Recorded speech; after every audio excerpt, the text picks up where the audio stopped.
Alors, comment on fait pour tourner cette caméra? 1, 2, 3. Voilà. Hello, j'espère que tu vas bien et que tu es bien installé sur ta petite chaise. On m'a donné 5 minutes pour raconter toute l'histoire de la freelancerie depuis 4 ans. Voilà, il y a beaucoup de choses à raconter, donc accroche-toi bien, ça va être assez speed. On va essayer de le faire de façon rapide et concise. Let's go!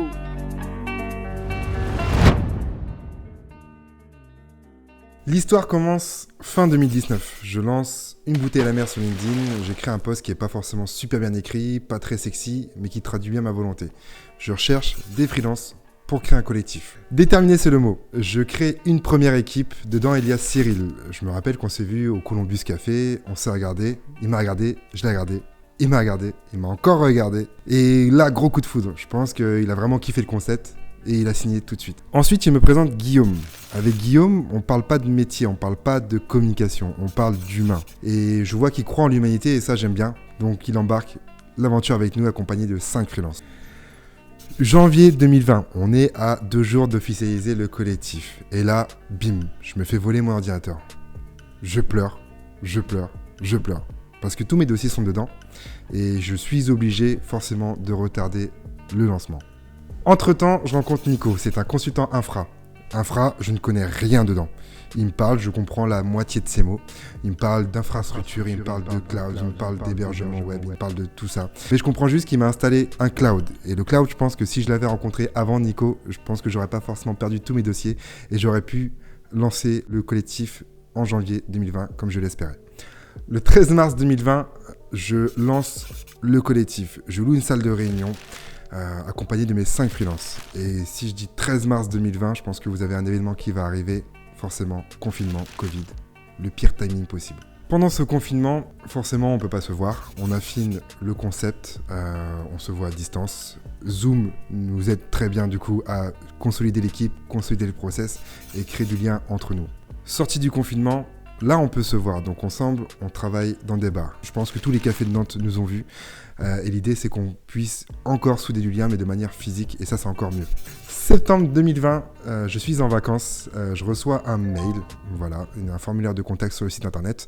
En général, je ne lis pas mes mails pendant les vacances, mais celui-ci, il m'a marqué. Donc, je décide d'appeler cette fille. Et cette fille, c'est Charlotte.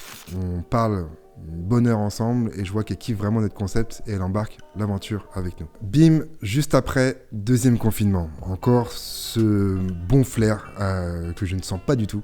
Mais par contre, cette fois-ci, on a décidé d'agir. On ne veut plus forcément uniquement se voir par Zoom, mais on veut quand même créer un premier projet ensemble. L'idée est de créer soutenonsnoscommerces.com. C'est une marketplace gratuite pour les commerçants et les artisans pour faire face à ce deuxième confinement. Et c'est là qu'on conscientise qu'on peut faire des trucs de fou ensemble, créer une stratégie de communication ensemble et tout développer, c'est-à-dire la partie graphique jusqu'à la partie développement et la partie infra. Je m'y connais un petit peu mieux. Donc là, on conscientise vraiment ce qu'on fait et on se dit waouh, on va faire un truc de fou et on peut créer vraiment une agence de communication particulière et pouvoir justement se mettre à niveau sur les agences de communication traditionnelles. On sort du confinement, on loue des bureaux ici à Bougnay. Je me rappelle que c'était un 12 mètres carrés. J'étais avec Cyril, on savait pas trop quoi faire de ce bureau-là. C'est grâce à ce bureau-là qu'on a pu créer du lien, créer un lieu refuge pour nous, les freelances, et créer différents projets ensemble. Et pour se professionnaliser, j'ai recrute 2 chefs de projet, 2 pépites, Emma et Eléa. L'idée est de structurer le process et de créer la meilleure équipe à chaque projet avec un interlocuteur ou une interlocutrice principale. Et donc forcément, au fur et à mesure du temps, le collectif évolue. Il y a des gens qui partent et des gens qui arrivent. Et justement, en 2022, je reçois un mail d'une certaine Sarah Richard, une graphiste freelance qui sait faire la différence. Sur ce mail-là, en objet, je vois le petit FWD ou le TR en français qui me dit clairement qu'elle a envoyé ce mail à la terre entière. Donc j'en prends pas forcément rigueur. Je me dis qu'il y a peut-être quelque chose à faire avec elle au final. Elle m'appelle, on se voit et là une grosse vibe incroyable s'est créée et c'est là où on a commencé justement à voir qu'il y a des choses très très fortes qui peuvent se faire ensemble. 2023 marque le premier challenge de la freelancerie. Le premier meet-up dans un lieu très bien choisi. La cantine numérique, le temple du numérique à Nantes.